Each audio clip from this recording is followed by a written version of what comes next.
Welcome back. As I mentioned, we have Adama Dieng with us, the Secretary General Special Advisor on the Prevention of Genocide, who's here to talk to us about the FEZ initiative, and which the Secretary General is participating in this afternoon. Adama, welcome. Well, thank you very much, Steve. I would be quite brief. I mean, you know that I have been driving this process for now more than 2 years. And let me start by saying why we decided to bring religious leaders and religious actors to define what should be really their role in preventing incitement to violence that could lead to atrocity crimes, I mean genocide, crimes against humanity, and war crimes. Simply because from the time I joined this office, I noticed that there was already quite a large number of messages spreading around the world, and particularly in some parts of the world where some religious leaders were manipulating religion, were using religion I would say, were misusing religion to incite for violence. We have seen the result, for instance, in a place like Iraq, where we had the Daesh group using religion to call for incitement to crimes. And what was the final result? When minorities were being targeted, like the Yazidi, the Turkmen, Christian, etc. And when you look today, all the books, you will see that there is not a single religion which will promote violence. All religions are religions promoting peace. And I always give the example of the Prophet of Islam, Muhammad sallallahu alaihi wasallam, who was saying, whenever you save one life, it's like if you had saved the whole humanity. And Pope Francis I, who was the first religious leader I met to present this idea, was saying that those who are committing crime and saying that they are doing it in the name of God, that is untrue. Not a single crime could be committed under the name of God. So you see that already you have two religions which share the same view.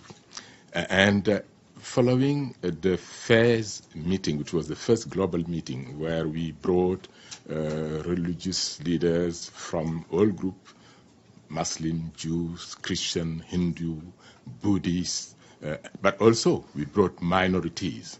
Because when we speak about religion, it's not only the Abrahamic religion, you know, the three revealed books, but also you have the others, the revealed, the other religious minorities. And you have to respect those faith groups as well. Simply because we all know that if the Almighty God wanted, there will be only one religion. If He wanted, there will be only one color, one language. But as I used to say, because God is one, humanity is one, the only I would say, mirror of the unicity of God is humanity. And therefore, we cannot but simply say that we have to promote diversity. Where He said, I created you in nation, people, etc. And as I used to say also, let's remember, for instance, the birth of Islam. When the Prophet sallallahu alaihi wasallam left Mecca, he went to Yathrib, which is today Medina, which was, and plenty of rabbis were there welcoming the Prophet of Islam. His companion, when they left Mecca, went to Abyssinia. The emperor of Abyssinia, who was a Christian, when the Mecca people came and asked it, he refused. He said, these people believe in the same God as I believe. I will not hand over these people to you. He granted them asylum, gave them lands. So, which means simply that today it is very important that we brought people together and make clear that where I started, there is no religion which will promote violence, and make sure that we get the religious leaders to play their role. And what happened since the fairs, we had a series of meetings. The first one was in Europe, in Treviso. The second was in Amman, Jordan, for the Middle East and North Africa. The third was in Washington for the Americas, North and South America. We had the one for Africa in Addis. And the last one was Asia Pacific. We had it in Bangkok. And this is today the day when we are going to launch the final global plan of action for the religious leaders. It is their product. We simply facilitate it. And there has been no less than 232 religious leaders from 77 countries who have contributed in the development and the production of this plan. And what we want is to see this plan being implemented throughout the world, being implemented in Bosnia-Herzegovina, for instance, where I'm a bit concerned to see these days tension in the Balkan region. And I was also pleased to see that the religious leaders already in Bosnia are getting together. So we have to make the same struggle in other places of the world. And I was glad that the King Abdullah Center, the World Council of Churches, many other also groups joined our efforts, which today is being finalized with this plan of action. So I will stop here and leave the floor to you. Thank you. Sure. Mr. Dieng, thank you very much for the briefing. Sherwin Briceby, South African Broadcasting, and as always on behalf of the UN Correspondents Association, thanks for the briefing. We're a few days out from Nelson Mandela Day, International Day here at the UN and around the world, July 18th. What could you say about the values that the UN hopes to espouse on this day and every other day for that matter? Given what it is you seek to achieve in this initiative, can you talk sort of about what Nelson Mandela would have hoped to see in terms of what it is you seek to achieve in this? Well, I have no doubt that if Madiba was still alive, he would have joined us in championing this idea of preventing incitement to violence. Madiba was a great man. We really miss him. And I remember when we started speaking about globalization, he said that Mandela is globalization. And we wanted a man like him. And it is no surprise that, for instance, when I addressed the issue of the Rohingya in Myanmar, I did say that I wish Aung San Suu Kyi really get inspiration from Mandela, who, without his wisdom, South Africa would not be a peaceful country. Mandela, thanks to his wisdom, thanks to his concern of managing diversity in the most constructive manner, decided to build a rainbow nation where there will be no white, no black, no Indian, no Christian, no animist, but simply South African. And that is why I am glad that in the course of this Mandela Day, around this period, we are launching this project. And I wish Mandela also continue to inspire the entire world, which is unfortunately a world where we need everybody, member state, civil society, everybody should join efforts. We are witnessing the fall of Mosul. We have seen that militarily Mosul, Daesh is being defeated. But there is another fight we have to continue. That fight is we have to make sure that Daesh will not continue using its technology, using the social media. This is another fight, and that fight this plan of action is making a contribution to also make sure that we will win in that front. Edie? Thank you, Mr. Dieng. Edith Lederer from the Associated Press. A couple of logistical questions and then a serious question. Logistically, what's going to happen? Is this I know there's a document. Yes. Are people going to sign it? Is it going to be open to religious leaders from all of the world? Has it already been signed by a number of religious leaders? And what's going to happen this afternoon? Are there just going to be speeches or what? And secondly, one of the issues that remains a serious question is, obviously there are religious or people claiming to be religious leaders who do promote violence. So what are you doing to try and get these people to adhere to this pledge of nonviolence? Because it would seem to me that they would be the people who would be most needed to sign on.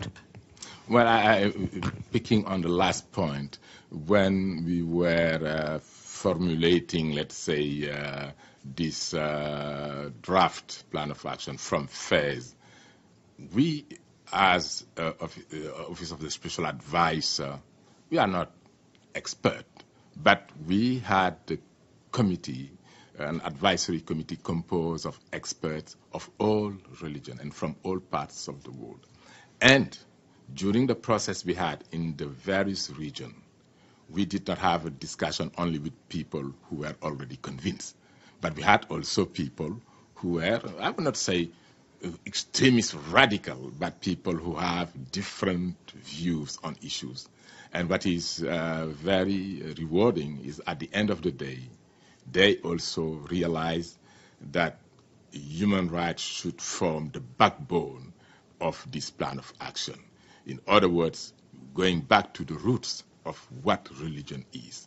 And the Almighty God, name him Allah, name him, give him other names, would have never go into that direction. It doesn't make sense. So I'm glad that you said people who are misusing religion. And we have to really convince those people.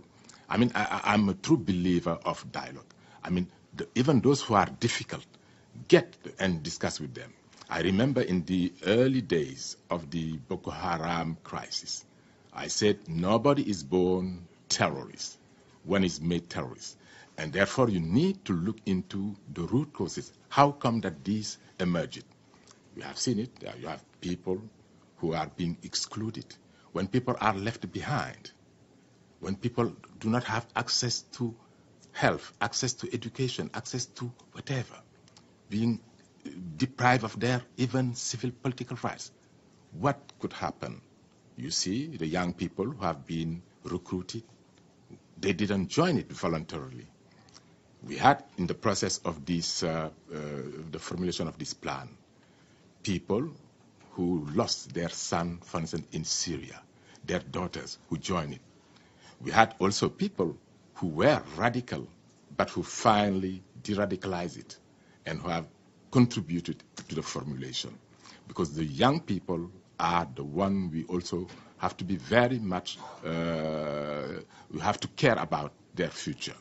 And the more we pay attention to having a better world where the young people will assume more responsibility, have access to employment, we will see the reduction. But we need to continue to fight for more preventative action. Now, in terms of the logistic, it is not a document which is going to be signed, but it is a document which will be implemented on the ground. And I can say that already we have started this implementation. And we'll be having a meeting with religious leaders from Burundi in the near future. We have had already one meeting in Addis. There will be another one soon in Nairobi. We contemplate also the same with South Sudan, because the religious leaders have an influence which they can use for positive things, and we are trying to encourage them. I had a meeting with the Archbishop of Canterbury, who is extremely supportive.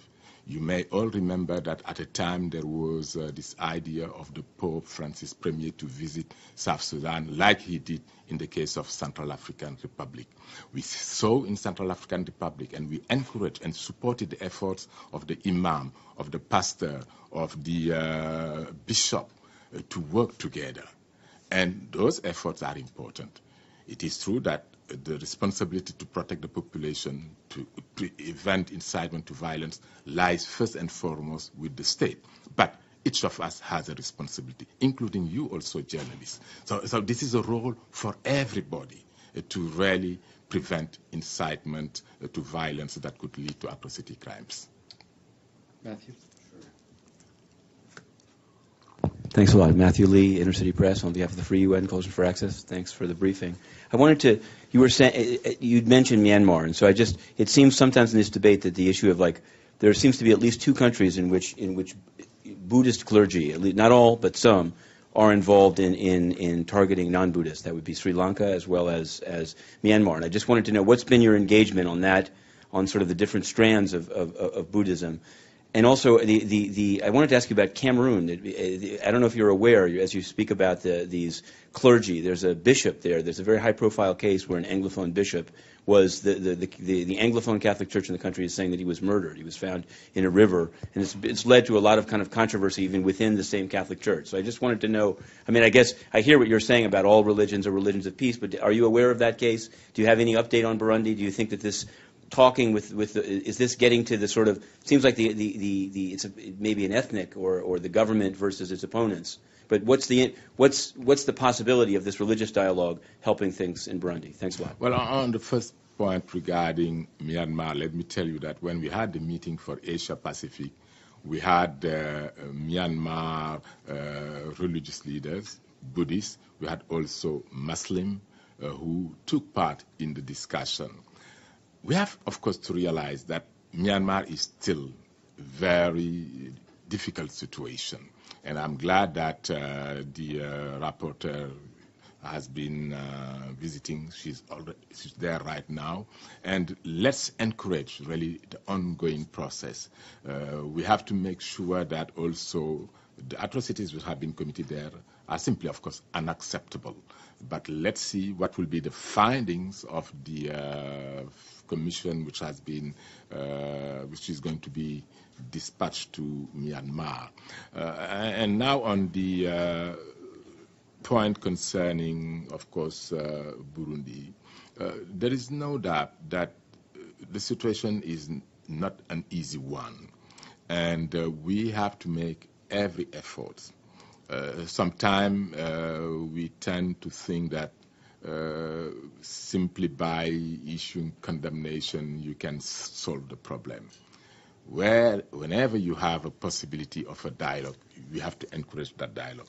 And my view is that the regional actors also have to be involved in a more aggressive way, so as to find a solution. Because if solution is not found in those areas where you have a crisis, it will definitely impact on the neighboring countries sooner or later, like we are seeing. I mean, you have today near 400,000 Burundis who are refugees in the neighboring country. I mean, take South Sudan, for instance, where because of the crisis you have more than 1.6 million South Sudanese who are today refugees in Uganda. I mean, take the failure of the international community in Syria, which led finally millions of people moving in the tiny kingdom of Jordan, and even crossing the border went to Europe. And that is why I said we need to show more solidarity. And at the end of the day, we need to simply have a world where you will have more justice, more social justice, where the inequalities will be reduced. And in that regard, I think the Sustainable Development Goal, the Sustaining Peace Resolution are elements which we need really to make every effort to support their implementation. Errol?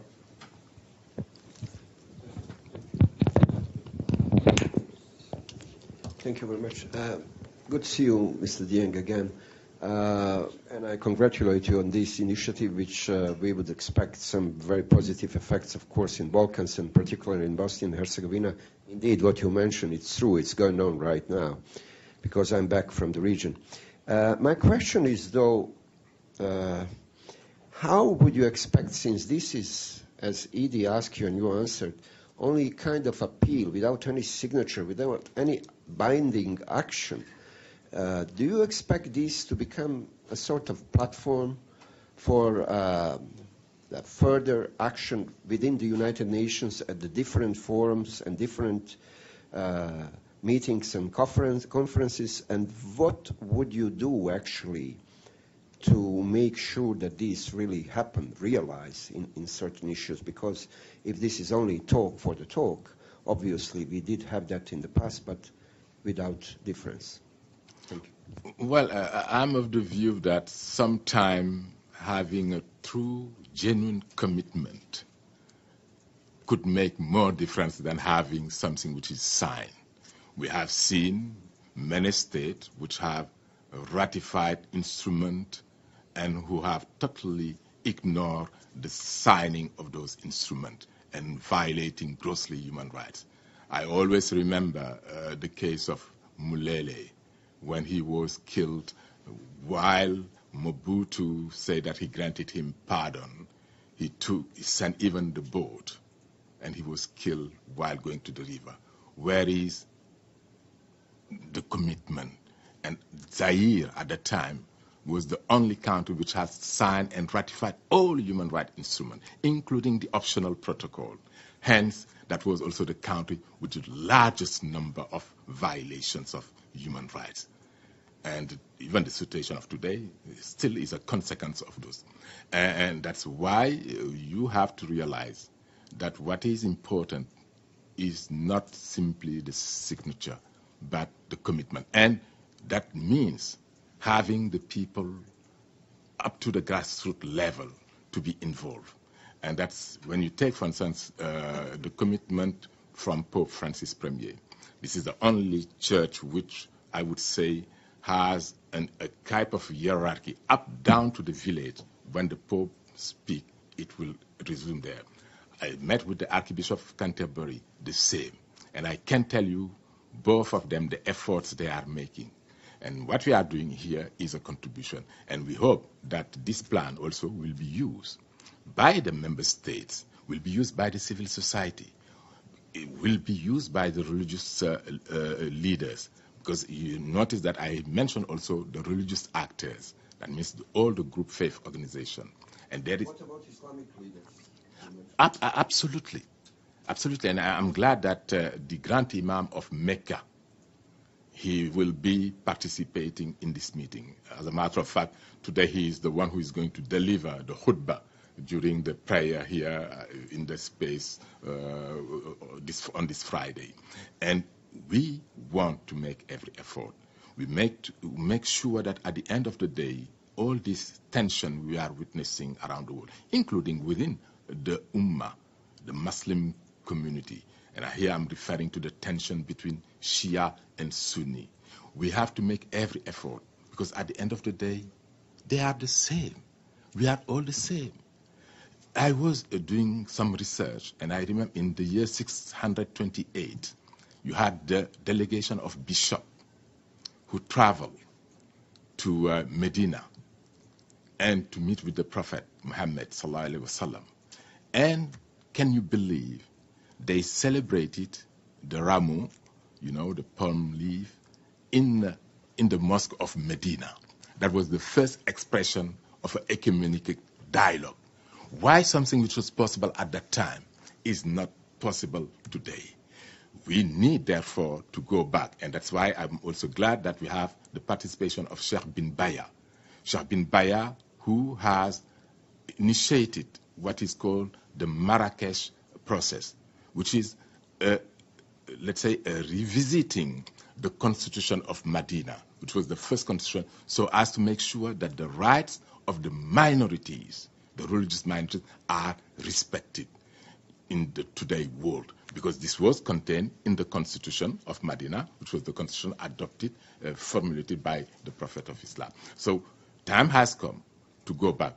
I mean, we have seen violence for how many years in Ireland between Protestant Catholic. It took time, but finally it was resolved through dialogue.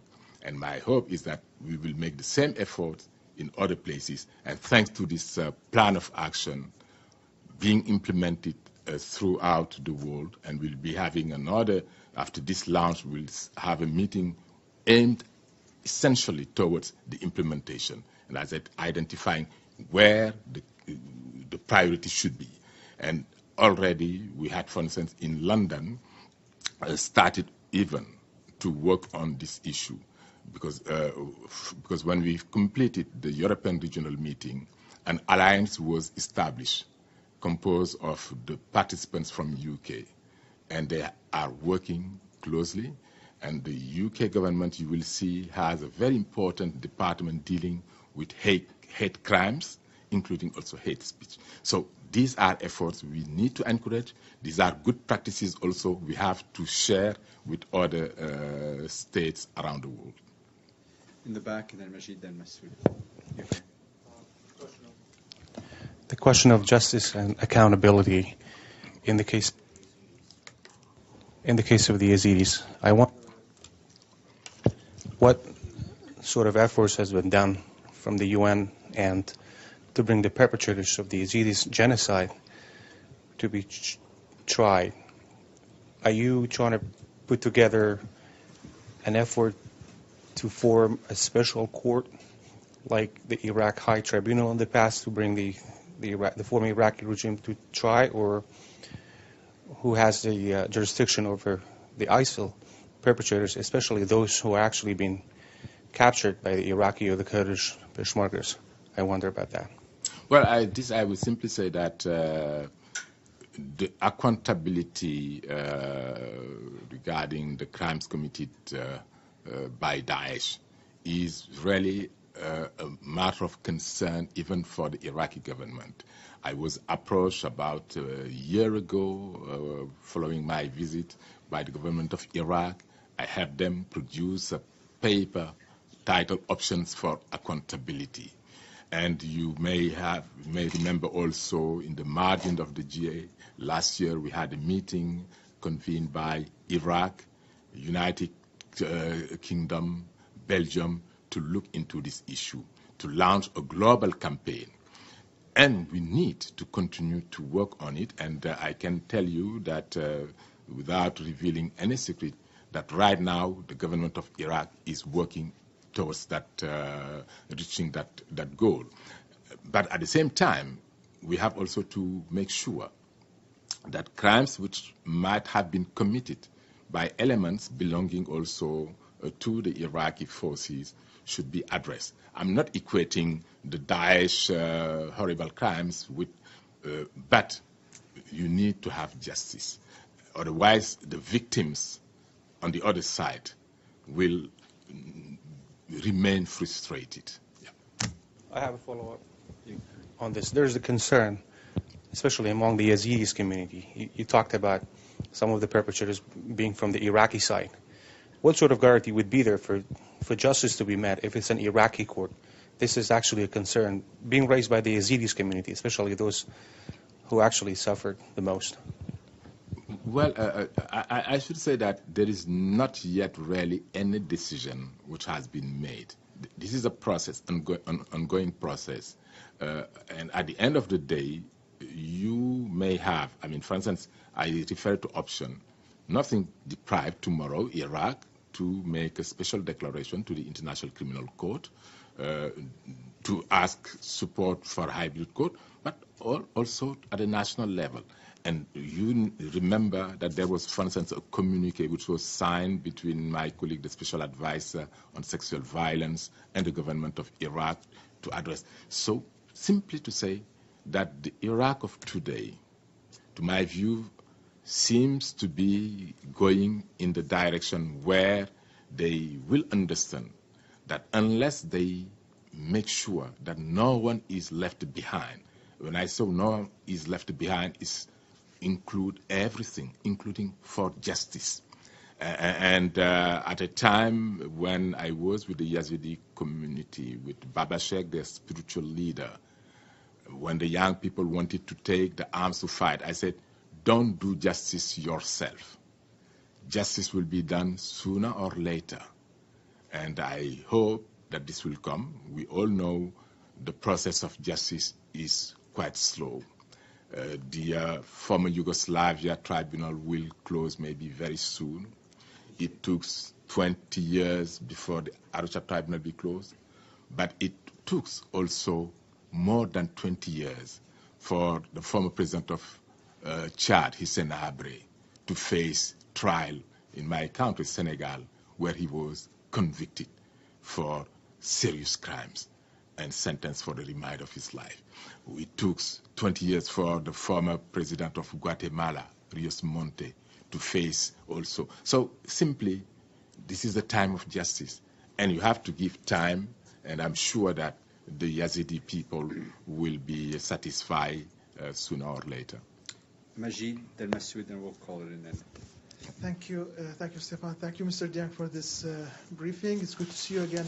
I want to ask about the ISIS accountability. Right now, last year during UNGA, there was that meeting with Belgium, but now there's more practical initiative by the UK through the Security Council to have an international investigation to gather evidence of ISIS crimes that was committed in Iraq.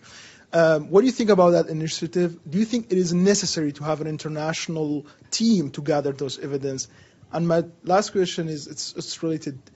Do you think Iraq has the legal expertise and capability to conduct an investigation and a trial for a genocide in that scale, or a mass killing in that scale that possibly can be a genocide? Thank you. Well, I mean, as you said, let's wait to see what will be the outcome of the deliberation of the Security Council on this issue. But to me, what is very important is to see that Iraq itself went to the Council, that was, if I'm not wrong, in March 2016 already, bringing this issue. And today, as you said, I'm glad that this is the case, that they are moving towards putting this commission of investigation. If that is the way, fine, but that means that commission will collect evidence, preserve evidence. But for instance, I can say that we didn't wait until such a commission. When I visited the